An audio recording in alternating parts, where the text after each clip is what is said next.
Take a look at these maps. It is so important to understand world trade, commerce, imports, and exports. Keep a close eye on these to have a better understanding of what's really going on.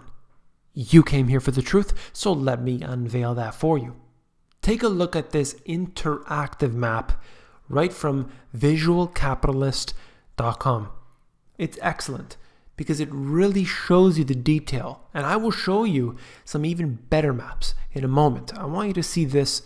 Just go around the world and put your mouse over different areas, and you will see the population change as time goes on. And you can see, for example, how it relates between 2000 and 2016, and then it will show you the annual change in percentage terms as well.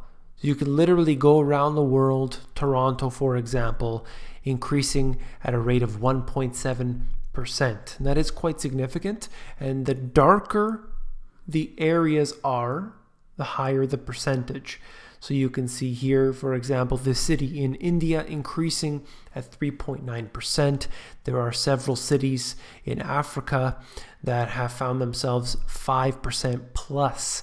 And that is a very, very large percentage when you look at it in comparison to other places in Europe where there actually are declines in the population. How about Detroit, for example? Significantly declining here. You can also see that with Cleveland to a lesser degree, and also Pittsburgh. One of the areas that should come as no surprise is Porto Rico. And I think that if they show these numbers today, you would see a much more dramatic drop. So it's very important when you're analyzing the markets, not just to look at 200-day and 50-day moving averages and pretend to know everything about a particular stock or the economy or the markets in general. You need to know these basic facts, and you need to continue to track them. So one of the other issues I'll get into in just a moment is imports and exports from these particular countries. So take a look at the population changes and understand where people are moving from and to, and then look at what products these countries are able to provide. That's going to tell you whether their currency is going to appreciate or depreciate, or should there be some sort of event that's not exactly a good event, let's say that would potentially bring a disruption into the commodities or the services that this particular country deals with. All right? So keep that in mind. Take a look at this. Since 2007, more people worldwide have lived in urban areas than rural ones. And this is an issue that I talked about in my first book with China in particular, saying that as time goes on, more people are moving from the rural areas, they're moving into the cities. That's putting a further burden on individuals working in agriculture. That means more buildings need to be built. That means more of that food needs to be imported in because people are not taking care of that for themselves. Lots of issues to think about. More commodities are being used in general. Where are they getting it from? Well, that's when you start looking at which countries are bringing it in and sending it out. But it's interesting to see how many people, as that population continues to increase in these different cities, and you need to really factor that all in. Look at this. Imports and exports, all right? Obviously, it's important to put this data into context. China is responsible for 15% of total global exports. I mean, that's massive. $24 trillion. It's a very, very high number, no matter how you look at that. $24 trillion. All right? Now, I'll show you this. Just a moment, I'm going to show you the maps, but it really breaks it down here. I don't want to get into all the details, but look at this. The top 10 imports and exports worldwide are, number 1, crude petroleum, cars, refined petroleum, and so on, all the way down the list. And you'll see it very clearly as soon as I show you the maps. Look at the imports.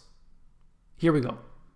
So if you want to see this for yourself, just go to the sources of this video and you will be able to click on the link to see it for yourself, because I know that the font is quite small.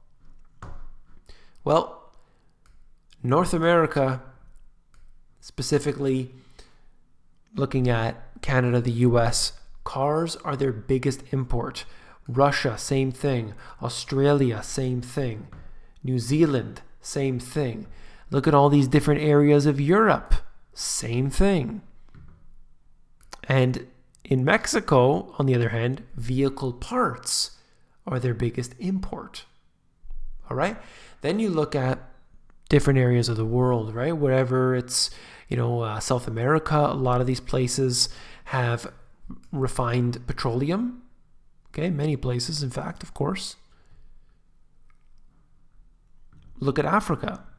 Different issues here. We got wheat, we got petroleum, raw sugar, many different things.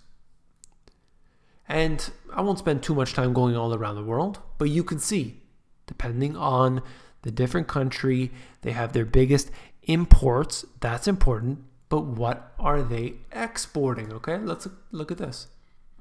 Biggest exports. Crude petroleum, refined petroleum for the US, crude petroleum out of Russia, and just basically looking at different areas. Where do you want to look here? Soybeans coming out of Brazil, iron ore coming out of Australia. I thought this was interesting. New Zealand's concentrated milk. All right. Electricity over here, computers and integrated circuits coming out of Asia for the most part, and it goes on. All right, so I'm not going to get into it too much, but in order to understand markets, in order to understand geopolitics, you need to be able to, when you hear a name of a particular country, you need to understand who's trading with who and what are they trading. That is absolutely essential and particularly important in 2018.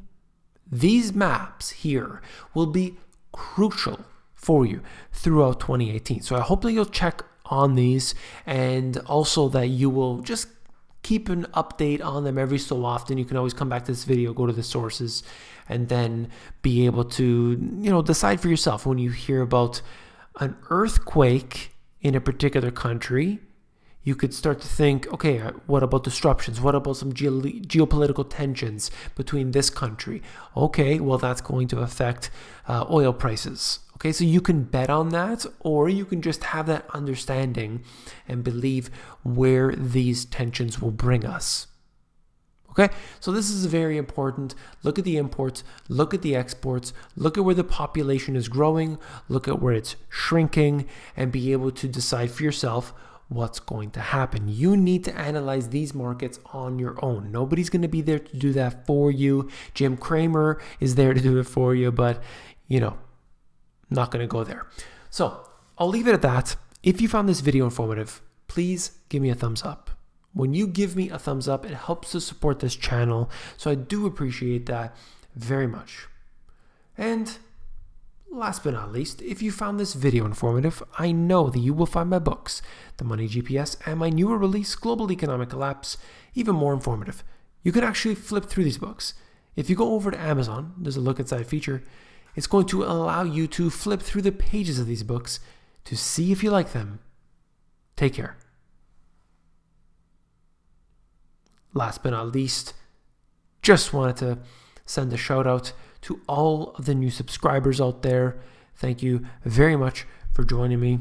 Also wanted to thank everyone who supports me in every way, whether that's through thumbs up and comments and subscriptions, or whether that's through the Patreon or PayPal or anything else. Thank you very much. Take care.